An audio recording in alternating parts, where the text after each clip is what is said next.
Tonight's speaker is Clara Vergés, and so she is a staff scientist in the CMB group at Berkeley Lab. She completed her PhD at APC in Paris in 2020, and then was a Harvard postdoctoral fellow at the Center for Astrophysics within the CMB group until 2024.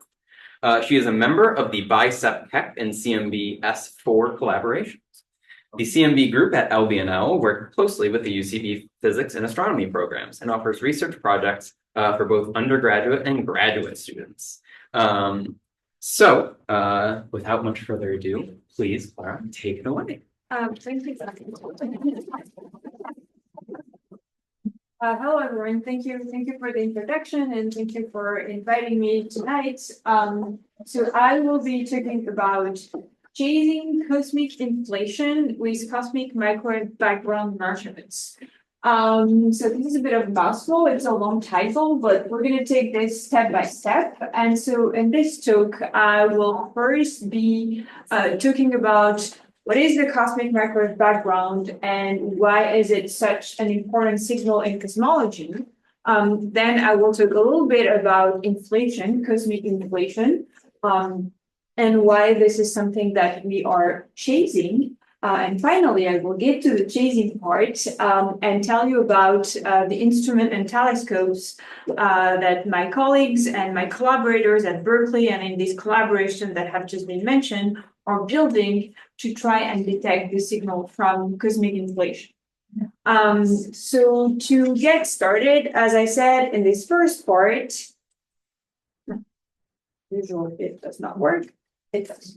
I will be talking about the cosmic microwave background, and to introduce the cosmic microwave background, I cannot do that without giving you like a very brief overview of the history of our universe.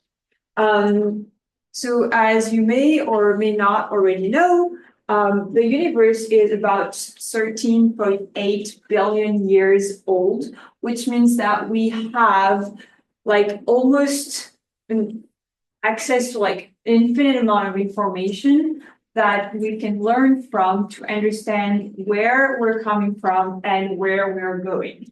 And so as it's kind of depicted on this cartoon, everything started 13.8 billion years ago with the Big Bang. I will come back to that. And basically, what you have to remember to understand like cosmic history is that the universe was born as like something extremely dense and extremely hot. And the entire history of the universe is about this extremely dense and hot medium cooling and becoming less dense. And as this is happening, more and more things will be starting to form, and certain form of energy will be dominating above others. But the entire history of the universe can be just like summarized in these two sentences. It was very, very hot and dense, and then it was not. But we'll try to go a little bit further than that. And so as the universe is cooling, some interesting things are happening, and in particular, we have this picture here, which is the cosmic microwave background. So I will come back to that in a minute. That was emitted quite early in cosmic history. Like this is not to scale, but the cosmic microwave background is very old. It was emitted at the very beginning of the universe history. And then after that, the first stars and galaxies are starting to form, and we are like somewhere here looking back at all of that and trying to learn as much as we can about, again, where we're coming from and potentially where we're going. And so going back to the very beginning, the Big Bang. So I've put here t equals 0 second because this is the beginning of time as we know it. It is not possible for us to say if there was anything before the Big Bang. What was before the Big Bang? It's not a question that we can answer at the moment with like physical observations. So we say that the Big Bang is the beginning of the universe because this is the beginning of the observation that we are capable of making. And so, as I said, the universe was born as something extremely hot and extremely dense. So you can, sometimes people call that like a primordial soup, which is not a bad image, because basically everything is just like completely, nothing is assembled. The atoms, the subatomic particles, like everything is completely in pieces and like smashed together in this very hot and dense medium. And sometimes we show images, and I just show one where like the Big Bang is like only starting in one point, and then the universe is expanding like that. And this is like a convenient way of picturing it and showing it on a cartoon, but in reality, what you have to imagine is that this start of something, this primordial soup, it was everywhere. It was just not somewhere and then it started going somewhere else. Everywhere around us was, and like as wide as you can imagine, was this very hot and dense medium that started to cool and things starting to happen. And so, as I said, the entire history of the universe is about this like very hot and dense medium starting to progressively cool. And as it's cooling and becoming less dense, interesting things are happening. So at the very beginning, there are no atoms because all the subatomic particles are completely detached from each other. But as the universe is cooling, the first atoms can start to form. And it's like the atoms of hydrogen and helium that are forming the first.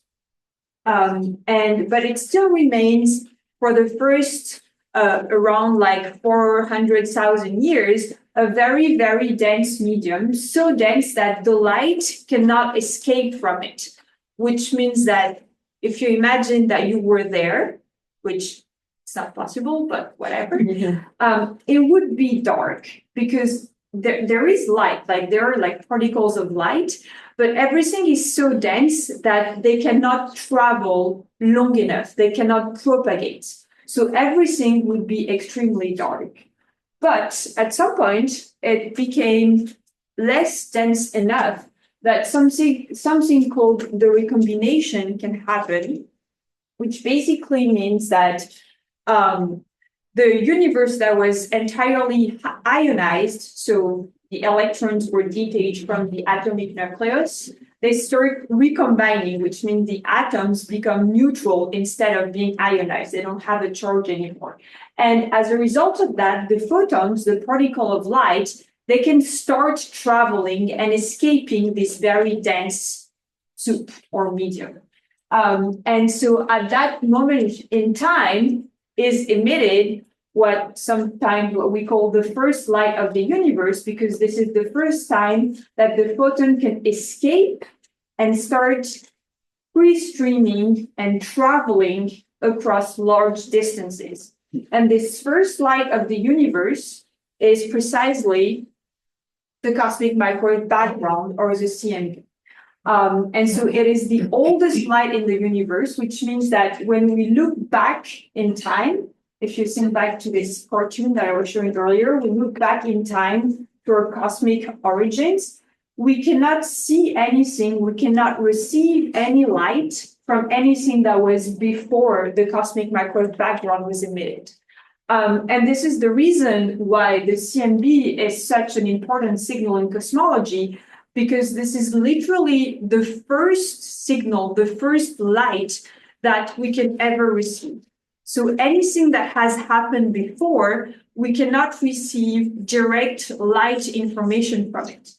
However, the CMB, because the light was emitted at that time and then it traveled through the entire universe until we detect it today, it still carries information about what was happening at that time and what was happening before, because what was happening before was shaping exactly how the light of the CMB was emitted. And so this is why the cosmic microwave background is such a central piece of modern cosmology, because by studying the cosmic microwave background, we can study the very beginning of the universe. There are other reasons why the CMB is extremely important for us, but I will come back to that in a moment. And so what I'm showing here is like just a blob, because at first sight, the signal of the CMB, it's very isotropic and homogeneous over the sky. So if you look in that direction or if you look in that direction, you're going to receive the same information and you're going to measure the same signal. However, there are actually very small variations that are very hard to detect. And I will come back to that in the last part of the talk about like how we detect and measure the CMB that we call anisotropies, which mean that the signal of the CMB does not exactly have the same intensity in different parts of the sky.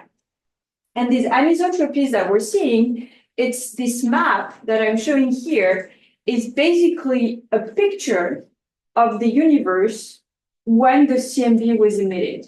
So if you imagine that you were there at that time and you looked at the sky, instead of seeing stars and galaxies, you would see blobs of light of different intensity that would be painting that exact picture. And these anisotropies, this difference in intensity, they correspond to differences in density in the primordial universe that I was talking about.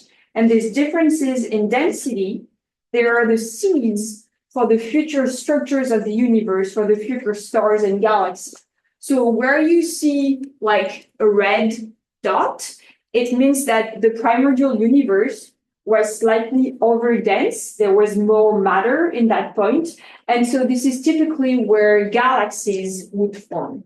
And where you see like a blue dot, it means that the primordial universe was slightly underdense. And so this is where you would today have what we call a cosmic void, a part of the universe where there is no galaxies or no stars.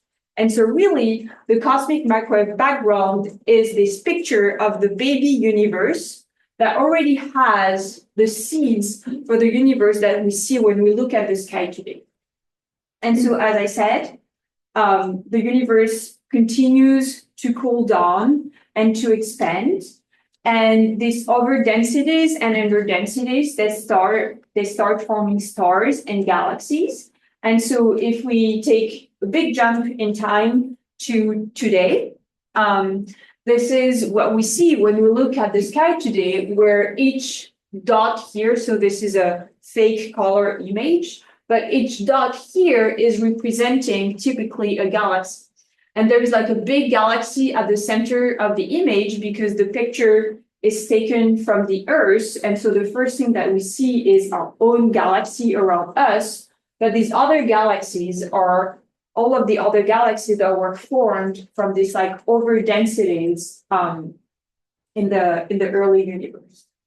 And it's, yes, I see a question here. Sorry to interrupt, but were the anisotropies random or like where the... Yes, so that is a very good question. So this field here that you're seeing, so the answer to that question is going to be a bit technical, but yes, this is basically a Gaussian random field. There is a mechanism that generated these anisotropies, and I will come back to that in a minute. But this is equivalent to like a random realization because it's seeded by a quantum phenomenon. So if you've done a little bit of quantum mechanics, you know that you will end up with like a process that is well described by a Gaussian random field. Another reason why the signal of the CMB is extremely interesting for us is because it comes from so far away. The photons from the CMB, they have to cross the entire universe before they reach us on our galaxy. And so they are interacting with all of the other galaxies on the line of sight. And so by studying the signal of the CMB, we can not only learn about how the universe was when the CMB was emitted, but also we can glean some information about the large-scale structures of the universe as the CMB light is going through the universe. And so to get like a tiny bit more quantitative about all of this, what is the universe made of today? And so again, these are some percentages that you may have seen before. So by studying the cosmic microwave background, we can like tell what is the composition of the universe. And we know that the universe is made of 5% of what we call baryonic matter. So this is us. Everything around us in this room on Earth, everything is made of baryonic matter. Then we know that in the universe, there is about 25% of dark matter. It's matter that I'm calling here like invisible to make it simple. It's not that it's invisible, that it doesn't interact with the light. So in practice, we cannot see it, but we can see its gravitational effects. We can see that it distorts the galaxies in a way that we know that there is matter, but we cannot see it. And so the quest for detecting dark matter and understanding what exactly it is made of is also a major question of like particle physics and cosmology today. And maybe even more mysteriously, we know that the universe is made of 70% of dark energy, which is a somewhat mysterious force, and I'm calling it force here a little bit out of simplification, but also because we don't really know exactly what it is that drives the universe expansion. I said at the beginning that the universe is expanding and cooling, and there is something that is driving this expansion. Otherwise, the universe would just like basically crumble on its own weight. And this is dark energy, and we have absolutely no idea what it is made of. And this is another major challenge for modern cosmology to understand what is dark energy made of, and how is it driving the expansion of the universe. And if you're interested about that, you can look up the results of the DESI experiment, which is led by some of my colleagues at LBL, which has recently published some results on like the suspected nature of dark energy, or rather of its like effects. And so you could ask the question, well, actually, like, how do we know these percentages? Like, how can we know that? And so the answer to that is, again, the cosmic microwave background, because we have a model for how the universe is working. We know that these different elements exist, but we don't exactly know in which proportions. And so we can make models, and the model will predict how the CMB will look like in different scenarios and for different like abundances of these elements. And so I didn't do it, but we have here a little simulator where basically here in this corner, this is showing you like the real CMB of our universe and this repartition of like under densities and over densities. And so if I set these cursors to 5% of normal or baryonic matter, 25% of dark matter, and 70% of dark energy here. You see that my simulated universe is very close to the true universe. So here it's telling me that it's too old because these are not the exact percentages. I just simplified a little bit.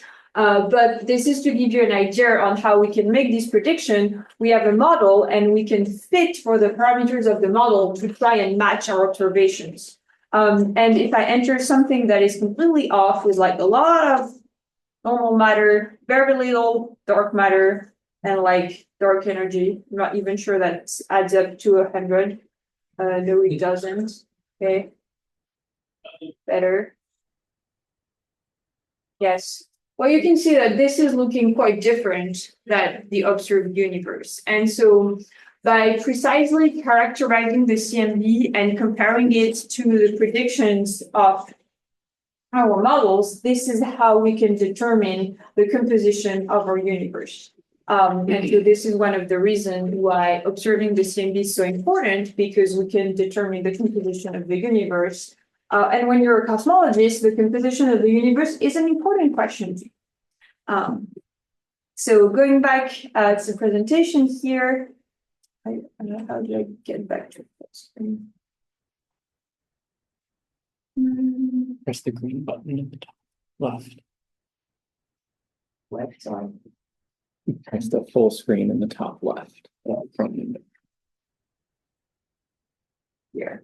top left. Top left. Oh, here. Mhm. Thank you.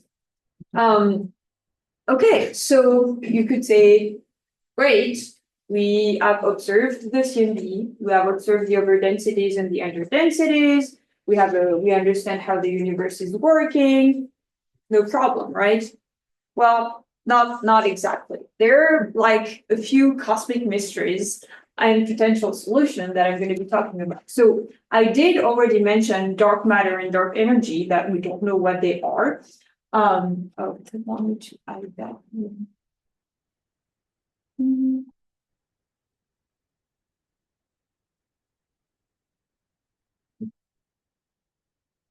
I don't think it's working anymore. I'm sorry, let's rage on something else. It will be better if I can do that properly.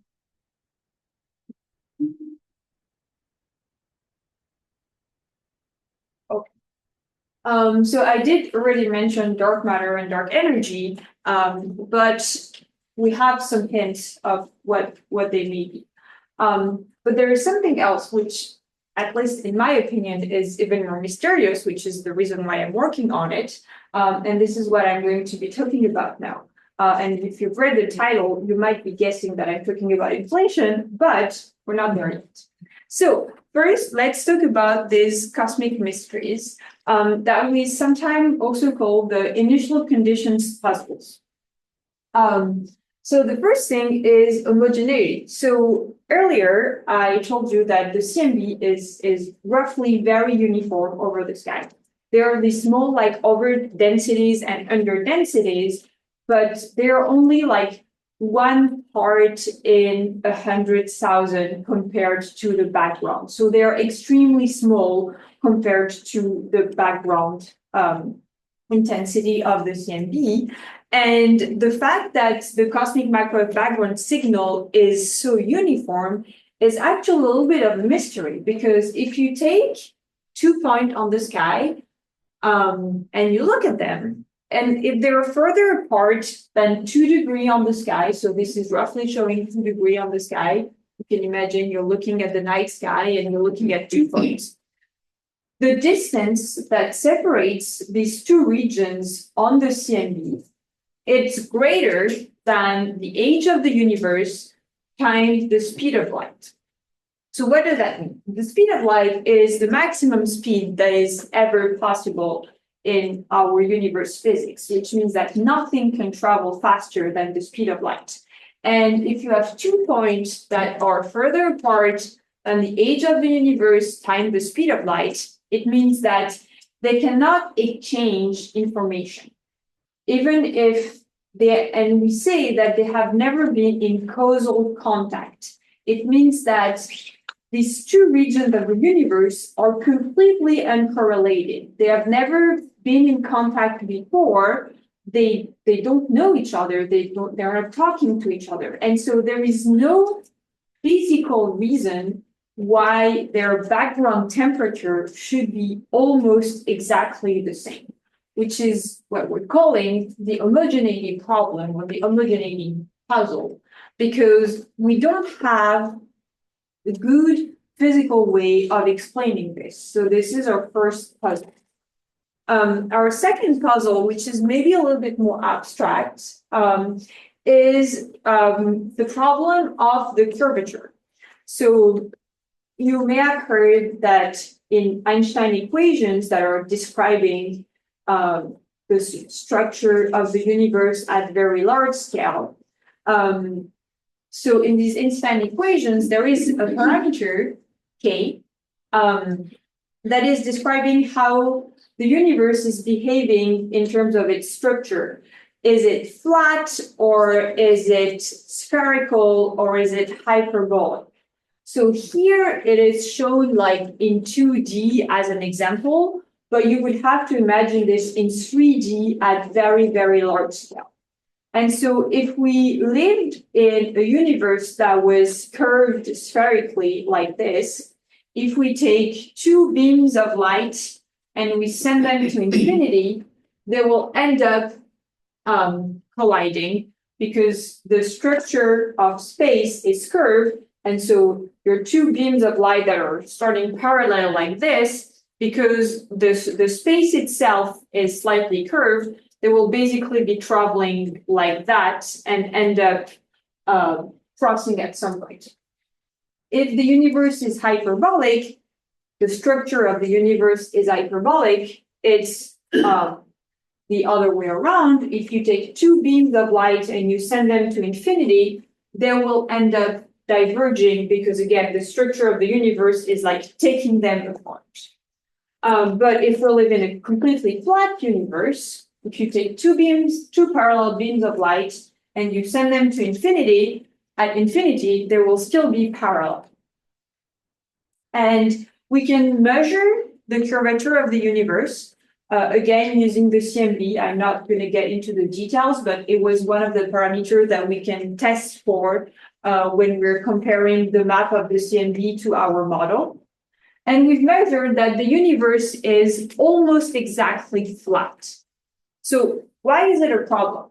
Well, the universe can be flat only if that parameters in Einstein equation is exactly equal to 0, which is a very off chance, because if this parameter is positive, any positive number, then the universe would be spherical. And if it is any negative number, then the universe would be hyperbolic.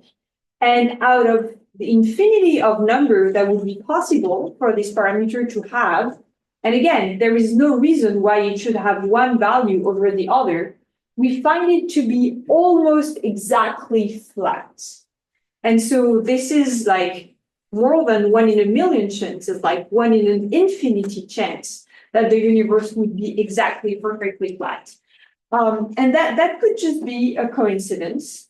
But when you're a scientist and you're trying to find a reason for everything, we don't exactly like coincidences. And so we would like to find a reason to explain why the universe is flat. And so the answer to both of these problems, both the curvature problem and the horizon problem, is a series of theory that was introduced in the 1980s that's called the theory of inflation.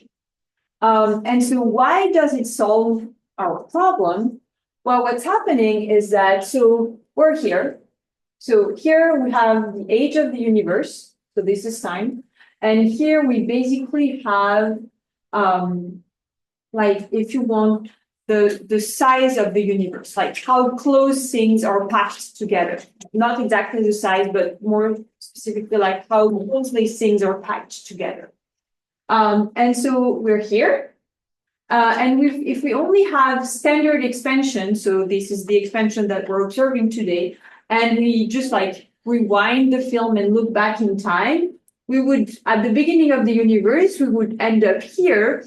And this is where it's telling us that if we take 2 points on the sky that are further away than 2 degrees, they can never have stuck to each other. And so it's very weird that they have the same temperature.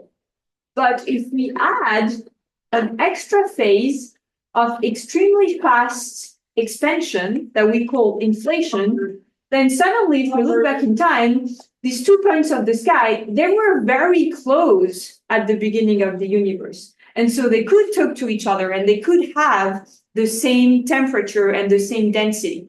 And so this phase of extremely fast expansion that we call inflation, this theory proposes that it happened a few fraction of seconds after the Big Bang, and it lasted like for a few fraction of seconds. So it's extremely fast, extremely rapid. And so the universe is like just born, and then suddenly it's like extremely dense, and then suddenly it's getting stretched by inflation, and then it expands much slower. And so this is what I'm kind of trying to explain with that graphic here. If you take these 2 points on the CMB and you go back to the Big Bang, they've never been in contact before. But if you add inflation with like accelerated expansion, then at the time of the Big Bang, they have been in contact. And so this is why they can have the same density, and the homogeneity problem is resolved.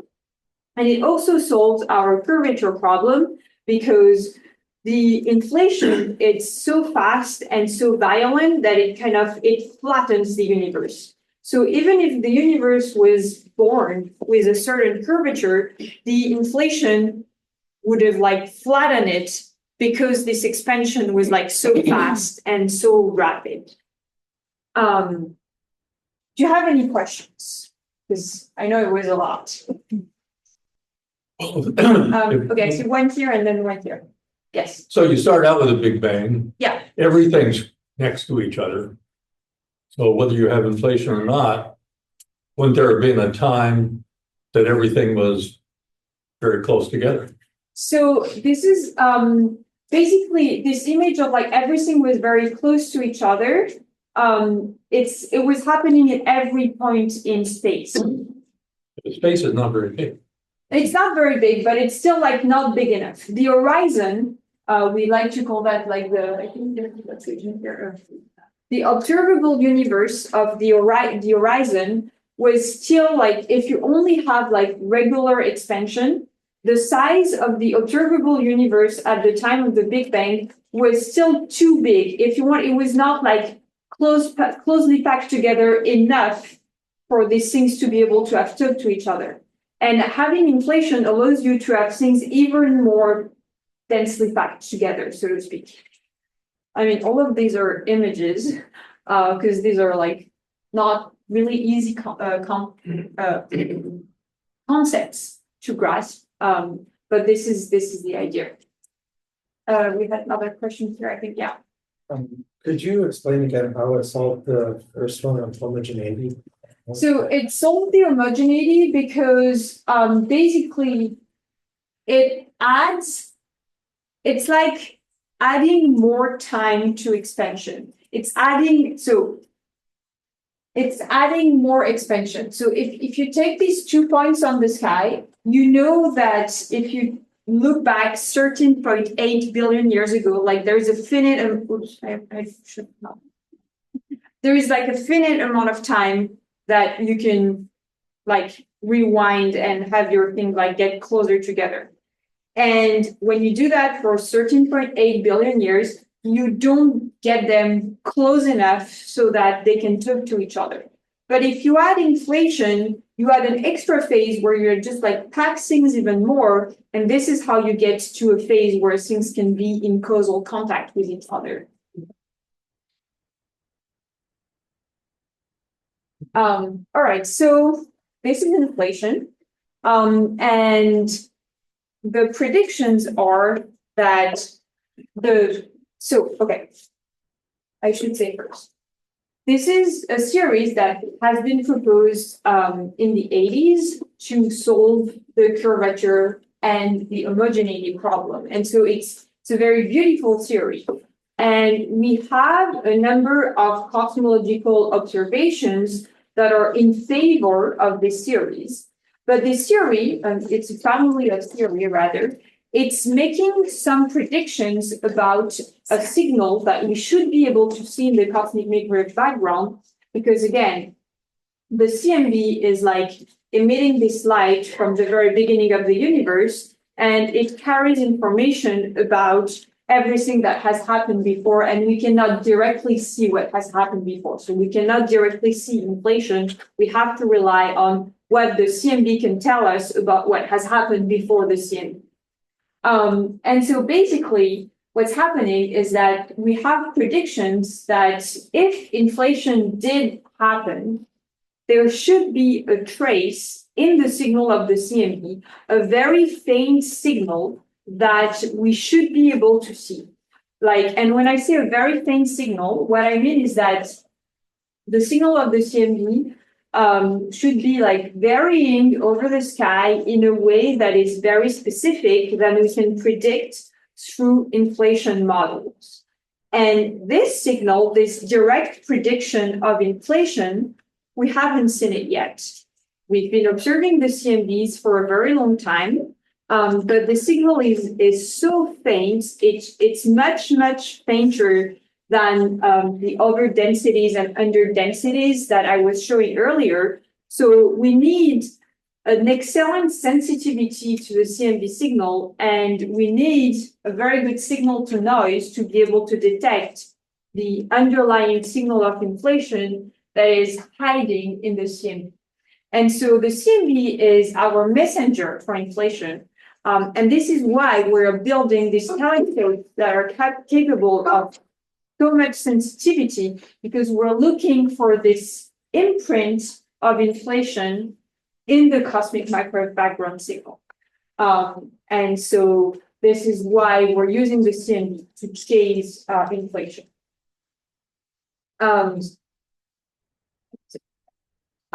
So now, in the last part of this talk, know that I hope I have convinced you that observing the CMB is useful to learn about our universe, and that the CMB has a lot to teach us about like what has happened in the early universe, and in particular, looking for this like mysterious inflation signal.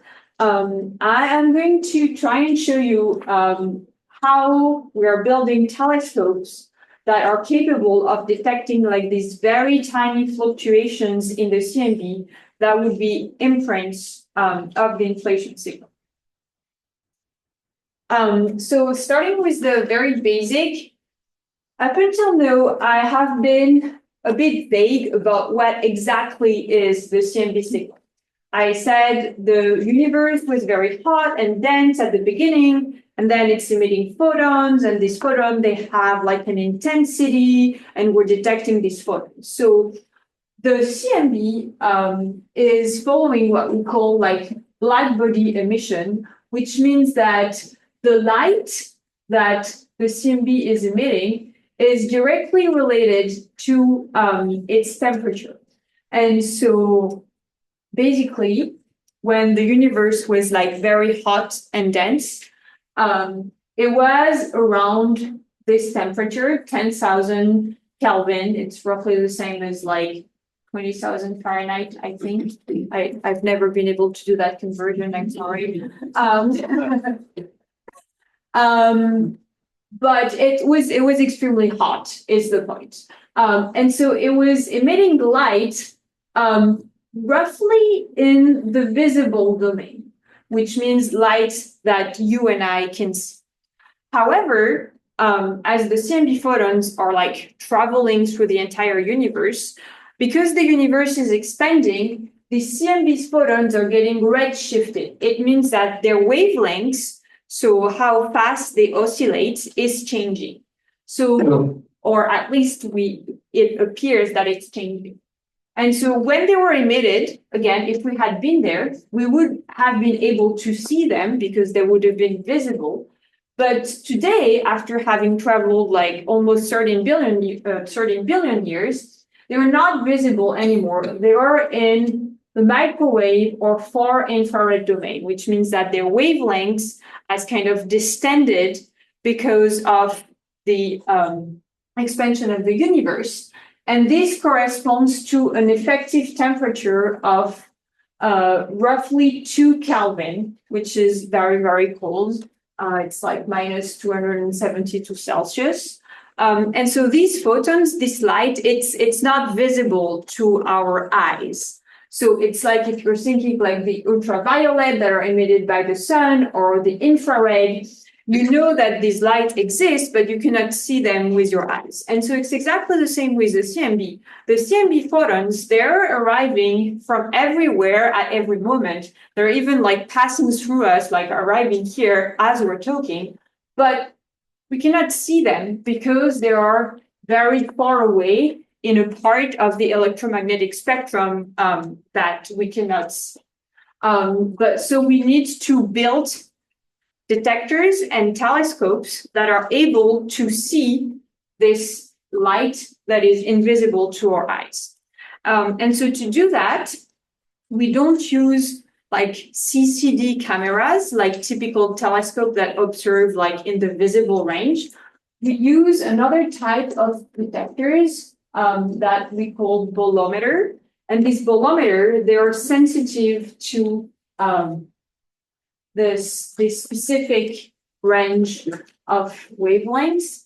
And so basically, we cool them at very cold temperature, colder than that.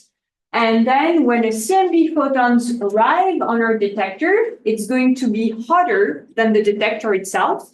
So the detector will suddenly become slightly hotter. And then we have like a complex system to detect that change in temperature. And so we know that our detector has received a photon from the CMB. So it is kind of the same as taking a picture where you see CD that's inside your camera. It's reacting when the photons arrive on it, except our detectors, instead of being sensitive to photons that are visible, they're sensitive to photons that are invisible to us.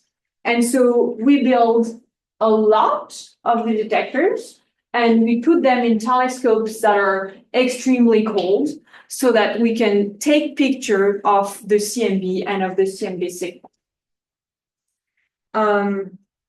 Okay, I'm going to skip over this on the interest of time, but I can come back to it later if there are questions.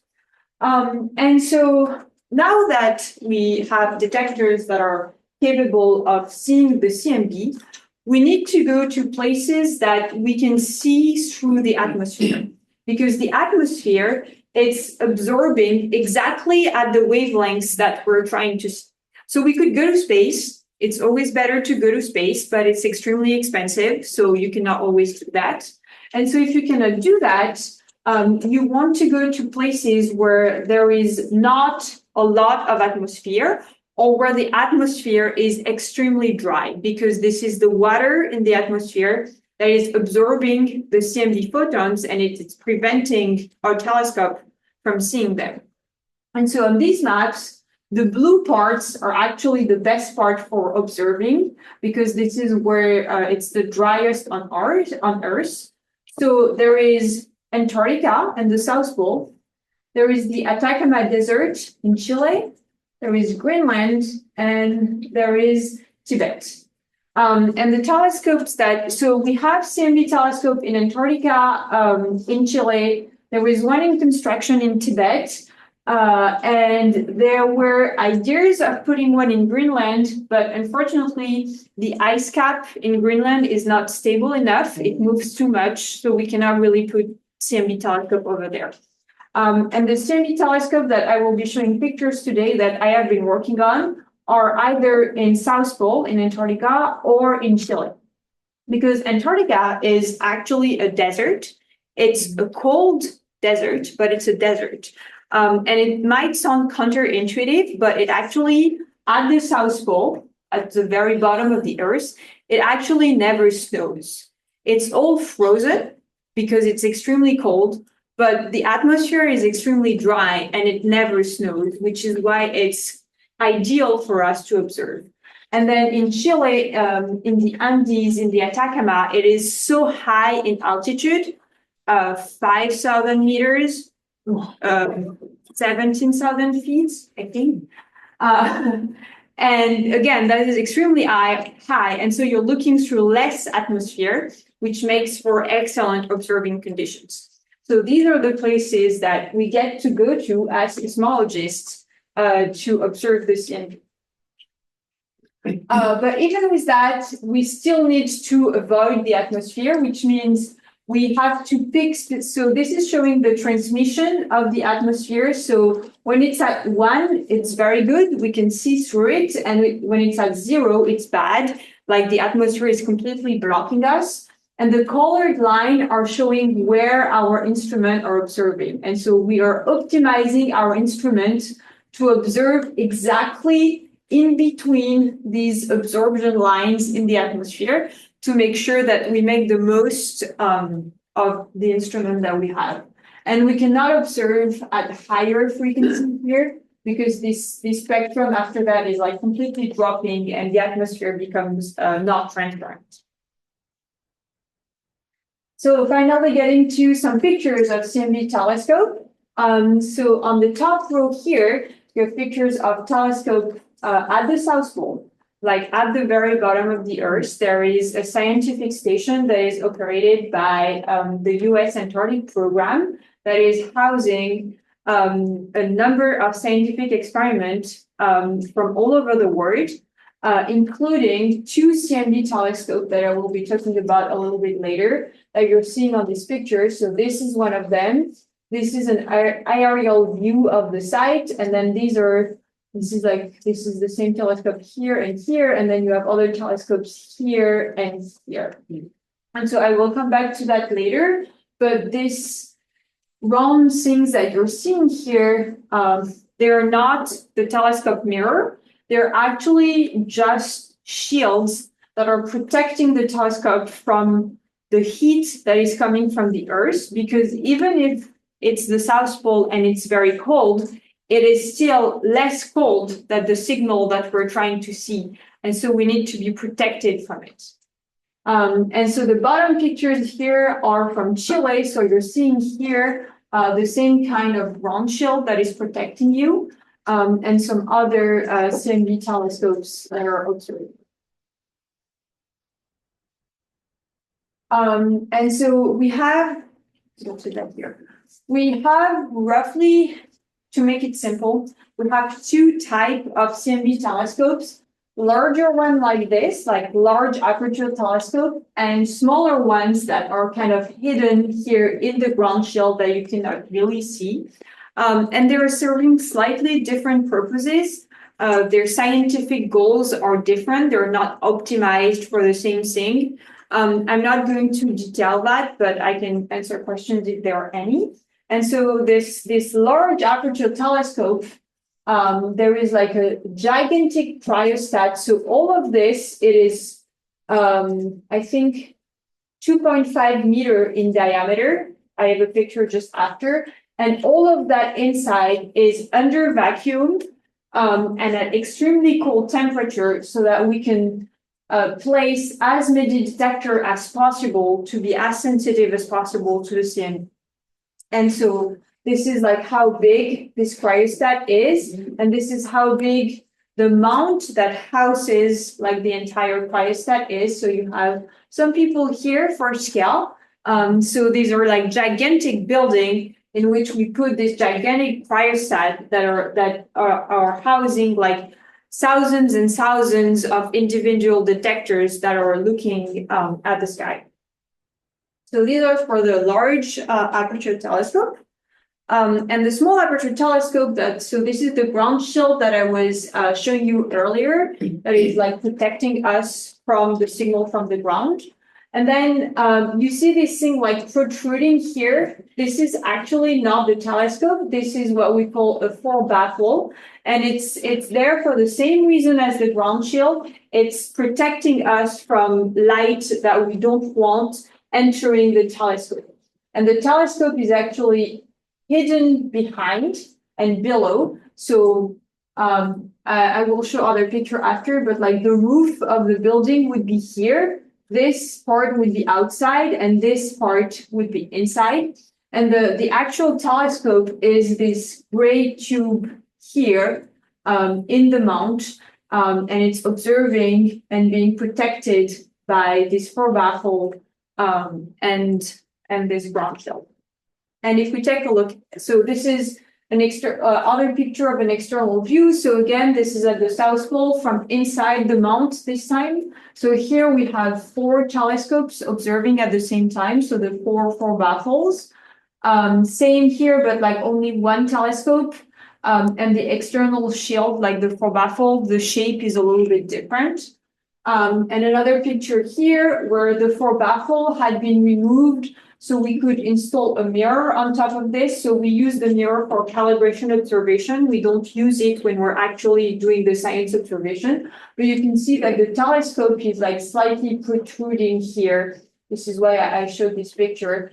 And so this is the only part of the telescope that's facing the outside, and everything else is like hidden below. And so this is what these telescopes are looking like. So I'm calling them telescope, but they're actually refracting telescope, though they don't have mirrors, they have lenses. And it's not very common in telescope nowadays to have mirrors instead of lenses. But our telescope do because they have been optimized to look at the CMB, and this is a better choice for us. Lenses rather than- Sorry. I mean, lenses rather than mirrors. Yes, they have lenses rather than mirrors, sorry. And that's a better choice for us. And so I have two videos here that are showing these telescopes in operations. So this one, so it's taken from the inside and it's showing you the entire assembly is like moving and rotating. And so these boxes that you see here, they're housing like the electronics that are reading out all the detectors inside. I said we had like a complex system to know when a photon has hit the detector. So this is what these boxes are for. They're here to help with that detection. And then I have another video here. This is going to be annoying again. Here, it's a time lapse of the mount that, the mount that can have 4 telescopes at the same time. It was pre-assembled before being shipped to the South Pole. And so it's showing you how it's been assembled. And so I think you can see people going around, so that gives you an idea of the size of this thing. So it's a time lapse taken over like several months, but it's showing you how it's coming together and how it's being tested before being sent to the field. And so we're testing it. And I think there is one more cool thing when we're putting what we call the environmental. Oh, I think we just missed it. Yes, no. Oh, this is like some sort of boot that is like a. Yes, it's like an environmental enclosure that is like protecting it from the cold because we want the inside of the tube to be cold, but we don't want the mount to be too cold because the mount is just metal and we don't want that to be too cold. For its own sake. Well, I think it's just looping now. Okay. Okay, so can just gonna do the same for. And now we are going to.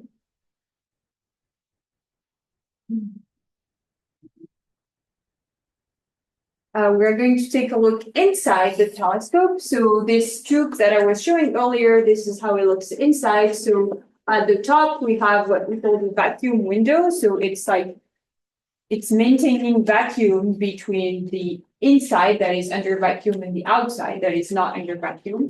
And then we have like a number of optics, so filters and lenses. And so this is what these filter and lenses are looking like. And so you might be a little bit surprised because they look white and they don't look transparent.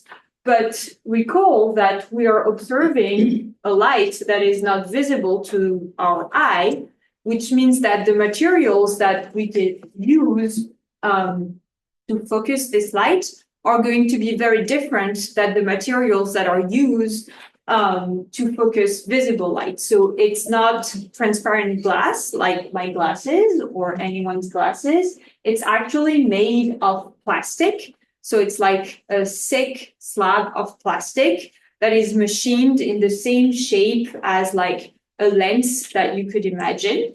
And it's this material, it is not transparent to visible light, but it is transparent for the photons of the CMB. And so it's doing its job, just not for visible light. And if we were to use regular glass is opaque to the CMB photon, so that wouldn't work, which is why we have this a little bit weird looking white lenses, and they are made of plastic. So they're quite big, but they're actually quite light because this is just a big block of plastic. And then as we continue, so we have one lens here, another lens here, and then we get to the core of the telescopes, which are these detectors that we're pointing at the sky that are kept at extremely cold temperature. And so this is what these detectors are looking like. So this is seen from the top. And so these are tiles. So each of these square tile has about 400 detectors. And so this entire telescope has like a little bit under 3,000 detectors. And this is the back of this. So it's actually not the back of exactly this, but of something quite similar. And you can see all of these wires that are kind of dangling from it. And these are all of these wires that are taking the signal that the detectors are receiving, that are routing it through cables to these boxes that I was showing you earlier that are in charge of like reading out all of the detectors, getting the signal, and measuring the CMB. And so talking about that, so what do our data look like? So we have our telescope and it's scanning the sky like up and down like this. So this is the movement of the telescope here.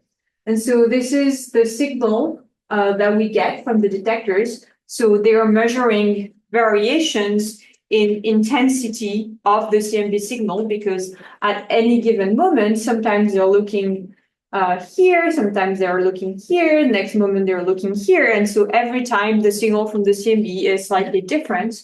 So the signal changes as a function of time. And then we take this raw data, and we know exactly at any given moment where the mount of the telescope is looking. And so we can make the correspondence between this point here to a point on the map. So this is a map of the sky similar to the ones I was showing before. But here it's showing just a zoom over that patch of the sky that we're observing with the BICEP telescope that I'm working with. And so this is about 50 minutes of observation. And so during 50 minutes, one detector will be measuring the CMB on this tiny stripe of the sky. And then this is what we have over a few days of observation, because the sky is moving above us. And so we're seeing different part of the sky. So we're able to map just a little bit more. And then the telescope can rotate. So we have access to more areas of the sky by rotating the telescope around itself. So which is the same detector, but a different orientation. And then we do that for an entire year. So this is a map of the CMB seen by one detector over a year by the BICEP telescope. And then, as I said, we have 3,000 detectors, a bit less than that. And so we add all of them together and we make these maps that start looking like the maps that I was showing earlier. And from these maps, we can extract information about the CMB and look for the signal of inflation. So I am going to stop here for the presentation. Thank you very much for your attention, and I'm happy to take questions.